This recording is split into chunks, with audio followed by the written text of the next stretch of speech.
भगवान राम ना आए होते तो कभी भी परशुराम को परास्त न कर पाते भीष्म पिता। दरअसल हम भीष्म पितामह और भगवान परशुराम के बीच होने वाले युद्ध के बारे में बात कर रहे हैं, जिसे लेकर कहा जाता है कि भीष्म पितामह इतने शक्तिशाली थे कि उन्होंने भगवान परशुराम को बड़ी ही सरलता से पराजित कर दिया था।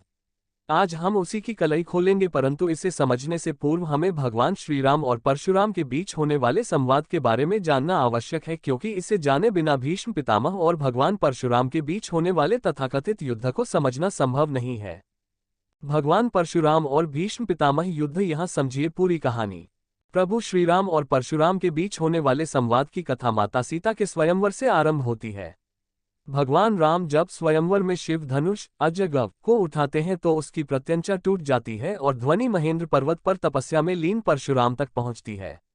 परशुराम इस ध्वनि को सुनने के बाद व्याकुल हो जाते हैं और खोजबीन करने लगते हैं कि शिव धनुष के टूटने की ध्वनि कहां से आई।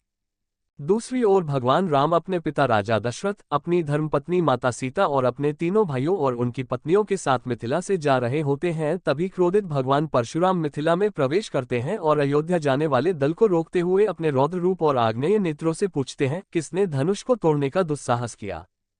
कई लोग परशुराम का ये रूप देखते ही भयभीत हो गए और कुछ तो इस बात से आशंकित हो गए कि कहीं परशुराम पुनः क्षत्रियों का नाश करने तो नहीं आए हैं। राजा दशरथ ने उनसे विनती की कि कोई भूल चूक हो गई हो तो क्षमा करे, परंतु क्रोधित परशुराम तो युद्ध पर लगभग उतारू थे। इतने में श्रीराम निर्भीक होकर आगे आए और मुस्कुराते हुए बोल पड़े, मेरे हाथों से हुआ था। प्रारंभ में तो परशुराम आक्रामक हुए, परंतु धीरे धीरे उन्हें आभास हो गया कि ये तो स्वयं नारायण के अवतार हैं और एक दूसरे को ऐसे देखने लगे मानो दोनों का बहुत पुराना नाता है। ये है इसके पीछे के कारण। ज्ञात हो कि उस समय तक परशुराम पृथ्वी पर अत्याचारियों को समाप्त कर चुके थे, इसलिए अब वो इस पदभार से मुक्त होना चाहते थे। भगवान श्रीराम ने परशुराम की आदि शक्तियों को अपने अंदर समाहित कर लिया और वचन दिया कि जब भी उन्हें इसकी आवश्यकता होगी तो उनकी शक्तियां उन्हें निराश नहीं करेगी। ध्यान देने योग्य है कि महाभारत में अंबा और भीष्म का एक पूरा प्रकरण है जिसमें ऐसी स्थितियां बनती हैं कि परशुराम और भीष्म पितामह को आमने सामने आना पड़ता है और दोनों के बीच युद्ध होता है। दूसरी ओर भीष्म से युद्ध में पराजित होने का एक तो सबसे बड़ा कारण यह है कि उनकी शक्तियां आधी हो चुकी थीं और वो मुक्ति भी चाहते थे। परंतु इसके अतिरिक्त अन्य कई कारण हैं, जैसे भीष्म की माता सत्यवती ने उन्हें आजीवन विवाह न करने के निर्णय से प्रसन्न होकर उन्हें वरदान दिया था कि जाओ तुम जीवन भर अजेय रहोगे, अर्थात तुम्हें कितना भी बड़ा योद्धा हो पराजित नहीं कर पाएगा। इसके अलावा भीष्म और परशुराम की आयु में भी बहुत अधिक अंतर था और उनके अंदर ब्रह्मचर्य की शक्ति के साथ परशुराम से मिला अस्त्र भी था। इन्हीं कुछ कारणों के चलते भीष्म के पास अधिक शक्तियां थीं, जिस कारण परशुराम को पराजित करने में उन्हें सरलता हुई। वरना परशुराम ने तो पृथ्वी पर अत्याचारियों का विनाश करके रक्त के सोरवर बना दिए थे, उन्हें कौन पराजित कर सकता था। भीष्म पितामह और भगवान परशुराम के बीच इस स्त्री के कारण हुआ था युद्ध।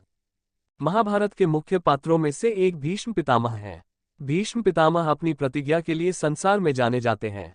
एक ऐसी ही प्रतिज्ञा के कारण भीष्म पितामह और भगवान परशुराम के बीच भीषण युद्ध हुआ था। ये युद्ध कई दिनों तक चला, जिसके बाद भी दोनों में से कोई भी हार मानने को तैयार नहीं था। ये भीषण युद्ध एक स्त्री के कारण हुआ था। आइए जानते हैं कि कौन थी वह स्त्री जिसके लिए हुआ था भीष्म पितामह और भगवान परशुराम के बीच युद्ध। भीष्म पितामह और भगवान परशुराम के बीच इस स्त्री के कारण हुआ था युद्ध। भीष्म पितामह और भगवान परशुराम के बीच इस स्त्री के कारण हुआ था युद्ध। भीष्म पितामह महाभारत का वह पात्र हैं जो महाभारत का आधार माने जाते हैं। वह राजा शांतनु और माता गंगा के पुत्र थे। उनका मूल नाम देवव्रत था। अपने पिता राजा शांतनु का सत्यवती से विवाह करवाने के लिए आजीवन ब्रह्मचर्य की प्रतिज्ञा ली, जिसके बाद पिता ने पितृभक्ति से प्रसन्न होकर उन्हें इच्छा मृत्यु का वरदान दिया और देवव्रत का नाम भीष्म हो गया। लेकिन आजीवन ब्रह्मचर्य का पालन करने वाला व्यक्ति किसी स्त्री के कारण युद्ध कैसे कर सकता है? आखिर कौन थी वह स्त्री जिसने भीष्म पितामह और भगवान परशुराम जैसे पराक्रमियों का युद्ध करवाया? स्त्री जिसके कारण हुआ भीषण युद्ध। भीष्म पितामह और भगवान परशुराम के बीच एक भीषण युद्ध हुआ था जो कई दिनों तक चला था। युद्ध जगत के ऐसे दो पराक्रमी योद्धा के बीच था जिनको हराना संभव नहीं माना जाता था।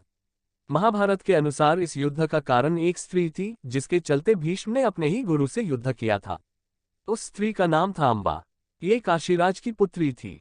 उनकी दो बहनों अंबिका और अंबालिका के साथ अंबा को भी भीष्म पितामह ने स्वयंवर में जीत लिया। अंबिका और अंबालिका का विवाह भीष्म ने सत्यवती के पुत्र विचित्रवीर्य से करवा दिया। लेकिन अम्बा स्वयंवर के नियमानुसार भीष्म पितामह से विवाह करने की हट करने लगी। अम्बा करना चाहती थी भीष्म से विवाह। महाभारत के अनुसार देवी अम्बा राजा शाल्व को मन से अपना पति मानती थी, वह राजा शाल्व से ही विवाह भी करना चाहती थी। लेकिन अचानक भीष्म पितामह के स्वयंवर में आने और जीतने के बाद उन्होंने अम्बा और उनकी दोनों बहनों का विवाह विचित्रवीर्य से करवाना चाहा, तो अम्बा ने इनकार कर दिया। ये सुनकर भीष्म ने उन्हें राजा शाल्व के पास भेजा। तब राजा शाल्व ने अम्बा का ये कहकर त्याग कर दिया कि तुम्हें स्वयंवर में भीष्म पितामह ने जीता है, ऐसे में तुम पर सिर्फ उनका ही अधिकार है। ये सुनकर अम्बा हस्तिनापुर वापस लौट आई और भीष्म पितामह से विवाह का प्रस्ताव रखा। भीष्म पितामह ने आजीवन ब्रह्मचर्य का प्रण लेने के कारण उन्होंने अम्बा के प्रस्ताव को ठुकरा दिया। न्याय के लिए हुआ था युद्ध। भीष्म ने जब अम्बा से विवाह का प्रस्ताव ठुकरा दिया, तब वह न्याय की गुहार लिए भगवान परशुराम के पास पहुंची। तब परशुराम ने अम्बा से कहा कि हे देवी, आप चिंता न करें, मैं आपका विवाह भीष्म से करवाऊंगा। ये कहकर परशुराम ने भीष्म को बुलावा भेजा और कहा कि तुम्हें इस कन्या से विवाह करना होगा। अपनी प्रतिज्ञा में बंधे भीष्म ने अपने गुरु की बात नहीं मानी, जिसके बाद दोनों वीरों में भयानक युद्ध शुरू हो गया। दोनों में से किसी की भी हार जीत का फैसला नहीं हो सका। देवताओं ने आकर युद्ध को बंद करवा दिया। उसके बाद निराश होकर अम्बा ने वन में तपस्या की और भगवान शिव को प्रसन्न कर भीष्म की मृत्यु का कारण बनने का वरदान प्राप्त किया था। इसके बाद अम्बा ने शिखंडी के रूप में जन्म लिया और भीष्म की मौत का कारण बनी। बाकी शिखंडी वाली कथा आप सबको मालूम ही है।